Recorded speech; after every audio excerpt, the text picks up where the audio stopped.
South Africa has been grappling with a contentious issue of immigration for a considerable time.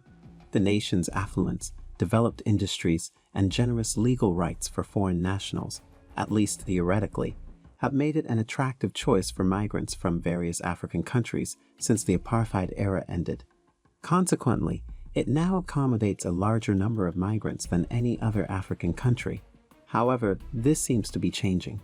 In November of last year, the South African government declared that it would cease renewing the 178,000 Zimbabwe Exemption Permits it had previously granted.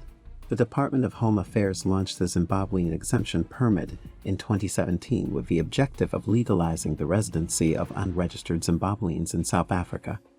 This means that Zimbabweans who are undocumented will have to go back home. This is Rain Smith, and you're watching the New Africa channel.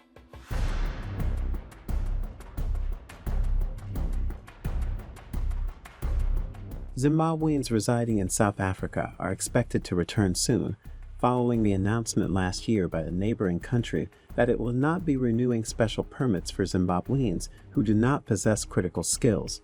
President Mnangagwa wrote in his weekly column that over 178,000 Zimbabweans, along with their families and dependents, are expected to return home from South Africa after the Zimbabwe Exemption Permits expires in June of this year. The Zimbabwean government has established a portal through its embassy in South Africa for Zimbabweans to register their whereabouts and needs in preparation for the repatriation exercise. Many Zimbabweans have been residing in South Africa for an extended period, having made it their home. The Zimbabwe Exemption Permits enable Zimbabweans to legally remain in South Africa to pursue education, work, or establish businesses. President Mnangagwa stated that Zimbabweans have made significant contributions to the South African economy, possessing strong educational foundations and being highly skilled in various trades and disciplines. He reassured that returning nationals would have a wide range of options available to them. The president added that Zimbabwe was ready to welcome its citizens back home, and measures have been implemented to ensure their smooth integration into society, enabling them to contribute to the country's social and economic well-being. We are preparing for their return and to warmly welcome them once they step on home soil. We will do so with full confidence that their return and reintegration into their families and communities and with relatives and friends will be smooth. The government will assist them as they prepare to resume a productive life as full citizens back in the land of their birth. President Mnangagwa expressed his appreciation for neighboring countries that provided refuge for Zimbabweans during the country's economic recovery era. He particularly recognized South Africa, which played a significant role in providing Zimbabweans with shelter and opportunities to acquire additional skills. The president stated that with Zimbabwe's economy now firmly on a path of growth, the nation must take responsibility for its citizens who may wish to return home. Zimbabwe may be prepared to embrace its returning citizens with open arms, but for many, their adopted home of South Africa has become deeply ingrained in their hearts.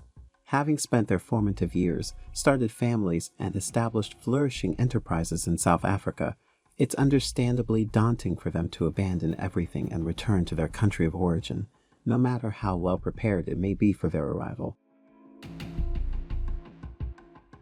Another issue worth noting is why this directive was given at this time. The government maintains that this was necessary to safeguard employment opportunities for South Africans in light of the high unemployment rate.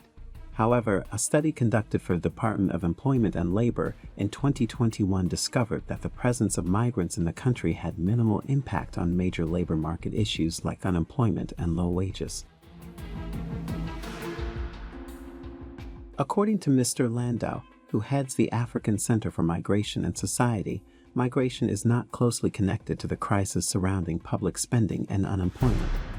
These issues are often exploited as a means of garnering political backing in preparation for the 2024 national elections, which are anticipated to pose the most significant threat to the African National Congress, the party in power since the advent of democracy in 1994.